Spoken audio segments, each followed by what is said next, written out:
For the past 20 years, I have worked in talent acquisitions and workforce strategy for several industries, but nothing has been more fun for me than the last 5 years, where I have done talent acquisitions in the drone and uncrewed and autonomous systems industry.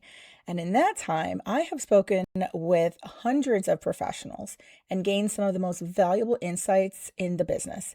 So today, what I'm going to do is share with you the top ways that drone pilots, operators, engineers, and yes, even gamers are turning their drone hobby into a highly paid profession. So let's get to work. Now, the drone industry is expanding rapidly and talent is in high demand. However, while there are millions of hobbyists flying for fun, it is rare for them to be skilled enough for these roles. Now, the gap between flying a drone for fun and getting paid to fly one is rarely a skill gap. It's a knowledge gap and a compliance gap and maybe even a mindset gap. But every year, incredibly talented hobbyists attempt to turn their passion into a profession, whether they're trying to start their own business or they're applying for full-time roles at major companies, and then they flame out. But they fail not because they can't handle the stakes, but because they don't understand what enterprise clients and hiring managers are actually buying. The moment money enters the picture, the rules change entirely. So when a hobbyist clips a tree, it's a personal apology and maybe a broken propeller. But when a commercial operator does it, it's a liability issue and it's a potential lawsuit. And it's almost always an FAA incident. Now, hobbyists aren't accountable really to anyone other than themselves and maybe the weather, but professionals are accountable to a client's schedule, a company's risk tolerance, and rigorous safety standards. But the biggest shift is the difference between flying and operating. Flying is a skill, operating is a system, and a working professional shows up with a documented pre-flight checklist, filed flight plans, airspace authorization, and a data handoff protocol. The flight itself might take 20 minutes, but the operation takes 2 hours. Clients and employers do not pay for stick time. They pay for a reliable, repeatable, professionally documented result. So today we're looking at the exact roadmap to transition from a hobbyist to a paid professional in 2026. Whether your goal is to build an independent business or land a lucrative full-time job in the industry, we're covering the reality of the market, the exact skills required, and what companies are actually looking for when they hire. So here's an uncomfortable truth. Most hobbyists who want to go pro overestimate their flying skills and massively underestimate every other skill required to do the job. Flying a consumer drone in a park on a calm afternoon with full GPS lock is not a reliable indicator of performance when visual cues are limited. GPS is weak near metal structures, or the wind is above 15 knots. Now, the pilots who succeed are often not the most talented stick and rudder pilots in the room. They're most organized and prepared. So consider emergency procedures. What actually happens if a drone declares a battery failsafe at 300 feet over an active construction site? What if the video feed cuts out, but the aircraft is still flying? Now, working professionals run through these scenarios before every flight. They know the answer before the problem occurs. Then there's the deliverable. This is the single biggest hurdle for those seeking employment. A real estate photographer delivers edited JPEGs. A mapping specialist delivers in orthomosaic, a digital surface model, and a point cloud reference to real-world coordinates. The data deliverable is the product. If an operator cannot process the data in software like Pix4D, Agisoft, Metashape, or Drone Deploy, they can't do the job. There are 14 specific skills required to be a working professional, ranging from weather interpretation to contract basics and platform diversity. And understanding where these gaps are before an employer or a client discovers them is the first step to becoming a professional. Now, if the goal is to fly commercially in the United States, the FAA Part 107 remote pilot certificate is non-negotiable. Everything else is built on this. No client, employer, or insurance company will take an operator seriously without it. So remember that. But there is a massive misconception about how to get the certificate. Avoid paying for drone pilot license courses that are just Part 107 prep, dressed up with a fancy certificate.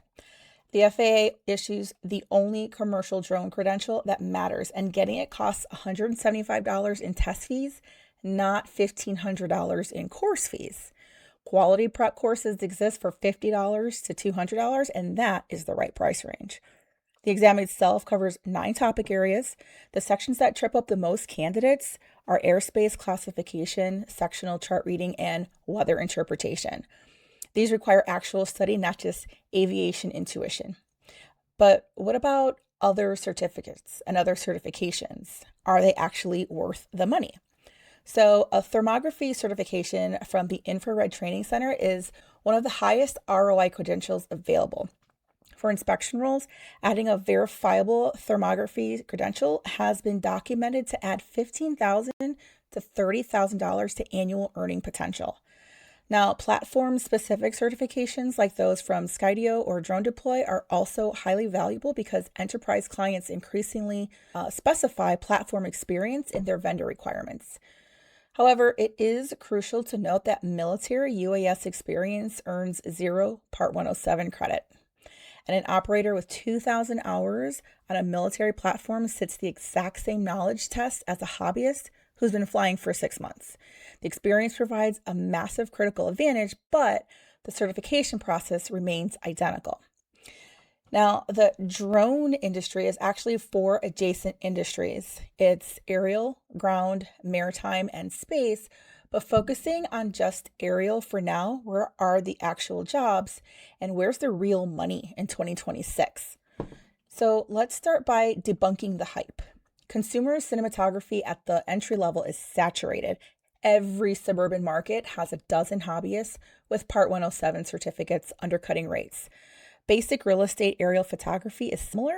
It's high volume, low margin work, typically paying $150 to $300 per shoot. Now, the real money is in specialized sectors. Inspection is the largest application sector and the single best place to build a durable career right now. Power utilities, telecom towers, oil and gas, wind turbines, and bridges represent long-term recurring contract relationships. These clients value consistency and reliability over price. Now, mapping and geospatial work have a high technical ceiling and strong compensation. The demand for drone-derived geospatial data is growing rapidly in construction, mining, and civil engineering. And operators who understand ground control points, RTK GPS, and processing pipelines earn $95,000 to $115,000 as full-time mapping engineers. So now let's talk about getting hired versus starting a business. If the goal is to get hired by an enterprise company, say an engineering firm, a utility company, or a defense contractor, the hiring criteria are incredibly specific. Hiring managers are looking for a reel of cinematic sunsets. They're looking for a demonstrable flight hours log. They want a data deliverable portfolio that shows the output produced, not just footage of drones in the air. They also look for domain expertise. A self-taught drone operator who genuinely understands cell tower inspection workflows or construction photogrammetry is worth significantly more than one who has impressive hobby footage and a good Part 107 score. Now, furthermore, enterprise employers want platform diversity. If an applicant's entire flight experience is on one manufacturer's consumer product, their skills are partially platform specific. Now, enterprise platforms handle differently, and employers want to see experience across multiple systems. And finally, there's a massive reality check happening in 2026 regarding equipment and compliance. Due to recent FCC actions and the National Defense Authorization Act, federal contracts and many enterprise employers require blue UAS or green UAS compliant platforms. And so understanding this compliance landscape, knowing what the NDAA requires, and having experience with compliant platforms like the Skydio X10 or FreeFly Astro is increasingly a hard requirement for the best jobs. Now, for those taking the entrepreneurial route, flying legally and knowing the market is only part of the equation. The other part is building the business machine. Now, if an operator is flying and accepting payment without any legal entity formation, they're operating as a sole proprietor by default. Simple, the case for forming an LLC is compelling. Liability protection shields personal assets from business claims, and drone crashes happen.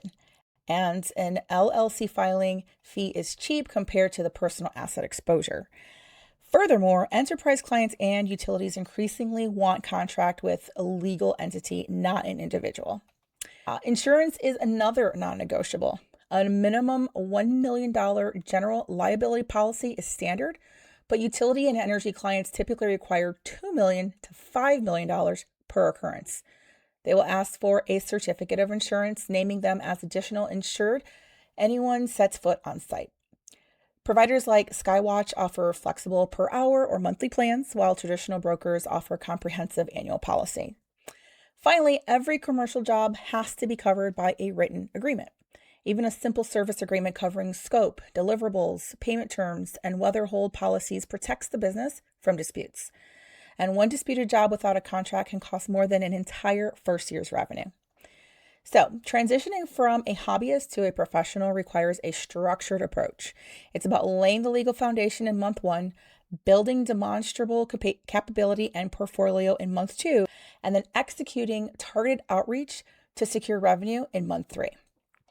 The commercial drone industry is real, it pays very well, and the barriers to entry are genuinely lower than most careers that offer comparable earning potential. But it does require treating the work like a profession, not a hobby.